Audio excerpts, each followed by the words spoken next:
see and so me more cover so kodo Adom TV Bedroom Health Tips so and then see as I baby remo e wo Kolebu Benz unit fi say e ho hia pa say afi kona wie ye di nkomo ehwe niema hodo a de ehihie eba fie ye ni agintia na ye ni afiri niema bi ho ba wie na fe ko fa ja hihie no me ade abreye e endpoint na da roma no ye di dwumade yi ebro yare bia oko endpoint o be show ma ho ato me ma no Christopher Mr. de bia me bodin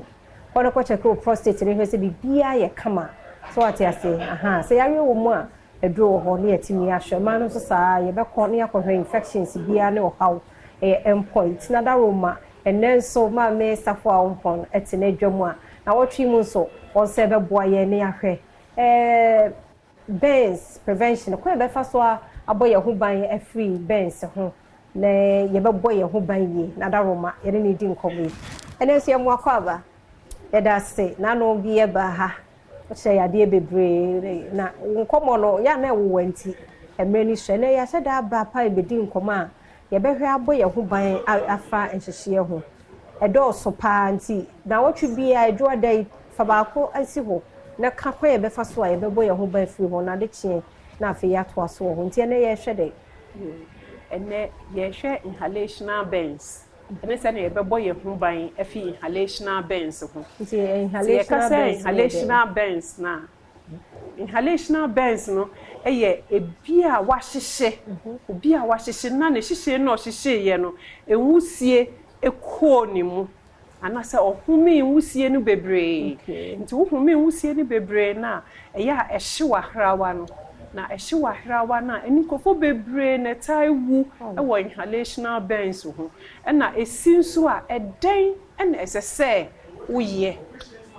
se unya inhalational bends na eno no ya eye betimi afi gas mu ebetimi afi electricity mu ebetimi afi ejankasa ehye bibia enwusie efi mu no ebetimi ahye wahrawa no na ba de ba ko obehu se ehye wahrawa no se ubebo wa nti ubeti se wankasa ubebo wa ewa ne toatoa so saa se bi wo ho ase wuti kaa mu kura na se kaa no se kaa foforo edibo kaa nanim na enwusie fi ne tukumo eba wo se saa nwusie ne timi kowu ne kowu pe bo so wa start se ubowa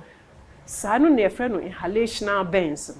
na saa inhalational bends no eno ehye wahrawa no na ahrawa nso de untimi nkosre enti se wo hu bibisa se car na utima aka kire driver no nsiw na home na mframa no emfiw saa nwusie no emfiw wo se Ghana ha efia nipa ba ko pendi enyina na ye ntwew efia enti saa de na ese wu nipa ko no ka kire driver nse driver mesi fem se wo bedi saa car we ye nwusie efi ne tu bebre na be komi mu dia ene me besi fm ye nananum bebre na omototo enam ye bisa se adentina ya omani fra bi mu ani fra se omotena eja no ho saa na nwusie ni komu mu saa bebre bo se na abeja omo nkonkon ewa bi a enko ebi mu so ani timi fra nti wo de ya hwe omo toto nam bebre wo eja ho no bo se bebre ni timi fra omo anyinyi no na omo ani efra ye bisa se den na di saa ade we ba ni nyina afie nwusie no ho saa nwusie ni hye wahrawa na ehye wahrawa na afa wuhu dia obeye pase bibisa si a fi enwusie no na bra ba bia mframa wo huhu ho efi se enwusie ye bibia etimi ko moja no mpe ohumia na ko moja no mu a eji moja no mum danse ebeji oxygen